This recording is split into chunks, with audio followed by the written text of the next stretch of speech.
వ్యవసాయ రంగంలో నీటిపారుదల అత్యంత కీలకమైన అంశం. పంటలకు సరైన సమయంలో నీరు అందించేందుకు విద్యుత్ అవసరం కాక తరచూ విద్యుత్ కోతలు రైతులకు తీవ్ర ఇబ్బందులు కలిగిస్తున్నాయి. ఈ సమస్యకు పరిష్కారంగా కేంద్ర ప్రభుత్వం రైతులకు సోలార్ పంపులను ప్రోత్సహిస్తోంది. పీఎం కుసుమ్ పథకం ద్వారా రైతులు తక్కువ ఖర్చుతో సౌరశక్తి ఆధారిత నీటిపారుదల సదుపాయాలను ఏర్పాటు చేసుకునే అవకాశం కల్పిస్తోంది. ఈ పథకం కింద సోలార్ పంపుల ఏర్పాటుకు కేంద్ర, రాష్ట్ర ప్రభుత్వాలు కలిసి భారీ ఆర్థిక సాయం అందజేస్తున్నాయి. రైతులకు సాధారణంగా 60% వరకు సబ్సిడీ లభిస్తుంది. అదనంగా 30% వరకు తక్కువ వడ్డీతో బ్యాంకు రుణం సదుపాయం అందుబాటులో ఉంటుంది.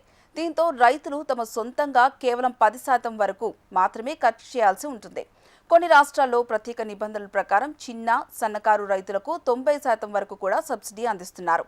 ఉత్తరప్రదేశ్, హర్యానా, రాజస్థాన్ వంటి రాష్ట్రాల్లో సోలార్ పంపులపై ప్రత్యేక ప్రోత్సాహకాలు అమలు చేస్తున్నారు. ఈశాన్య రాష్ట్రాలు, కొండ ప్రాంతాల్లో కేంద్ర ప్రభుత్వం మరింత ఎక్కువ ఆర్థిక సాయాన్ని అందిస్తోంది. దీని ద్వారా రైతులు విద్యుత్ ఖర్చులు తగ్గించడంతో పాటు నిరంతరం నీటి సరఫరా సాధ్యమవుతుందని ప్రభుత్వం భావిస్తోంది. సోలార్ పంపు ధర దాని సామర్థ్యం ఆధారంగా ఉంటుంది.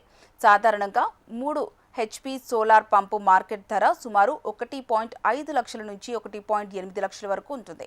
అయితే ప్రభుత్వ సబ్సిడీ ద్వారా రైతులు దీన్ని సుమారు 40,000 నుంచి 45,000 రూపాయల వరకు పొందే అవకాశం ఉంటుంది. 5 హెచ్పీ సోలార్ పంపు అసలు ధర 3 లక్షల పైగా ఉండొచ్చు.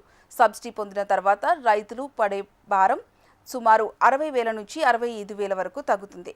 ఇక పెద్ద వ్యవసాయ భూములకు ఉపయోగించే 7.5 హెచ్పీ నుంచి 10 హెచ్పీ సామర్థ్యం గల సోలార్ పంపుల ధర సబ్సిడీ అనంతరం సుమారు 85,000 నుంచి 1,15,000 రూపాయల వరకు ఉండవచ్చు. పీఎం కుసుమ్ పథకం ప్రయోజనం పొందేందుకు రైతులు తమ రాష్ట్రానికి సంబంధించి దరఖాస్తు విధానాన్ని అనుసరించాలి.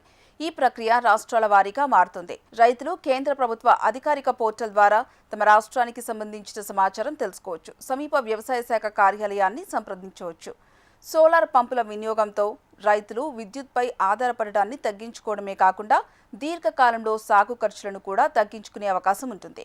పునరుత్పాదక ఇంధన వినియోగాన్ని పెంచడంతో పాటు రైతుల ఆదాయాన్ని మెరుగుపరచడమే ఈ పథకం ప్రధాన లక్ష్యంగా ప్రభుత్వం పేర్కొంటోంది.